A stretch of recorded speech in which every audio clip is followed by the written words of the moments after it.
coastline is one of our most important assets. It has large financial benefits. So we use it here in Australia for nearly all of our international trade. We use it for resource extraction, and it's a central feature of our tourism sector. But also, over 80% of our population lives on or near our coast. So it's obviously really important to us. And that's because of things like the pristine blue waters and the white sandy beaches, the recreation opportunities, the coastal ecosystems that are unique, and the social opportunities that our coastal hubs provide in bringing people together. These things all contribute to our social well-being, and they make up the social and environmental values, or the intangible values that our coastal assets provide us with. I know that I value our coast for all of these reasons, and I'm sure that most of you do too.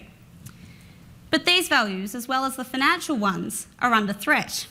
Here in Australia and globally, coastal hazards, so the natural hazards like storm events and sea level rise that give way to erosion and inundation, are going to change the way that we use, manage and plan for the future of our coasts. Decisions need to be made. Do we stay and adapt to our changing coastal assets? Or do we adapt our assets to the changing environment? Or do we retreat and move away? Do we take a fight or flight response? In making these decisions, our governments have limited resources and have to prioritise investments efficiently. To do this, they can use economic frameworks that are able to weigh up all of the benefits and costs of different management options. That enables them to decide which ones are going to give us the best bang for our buck. The inclusion of the intangible benefits and costs is really important here because different management options will affect people differently. For example, homeowners might see a benefit in the construction of a seawall that protects their coastal property, but that same construction could come at a cost to other coastal users who lose the access to their recreational beach space. So our governments are grappling with how they can capture these views and embed them in their decision making.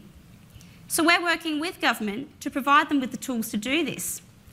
So we can use economic approaches that are able to measure how much different people are willing to pay to protect the intangible values that are affected by coastal hazards. For example, how much someone's willing to pay to protect a coastal ecosystem or to maintain the beach space available to them.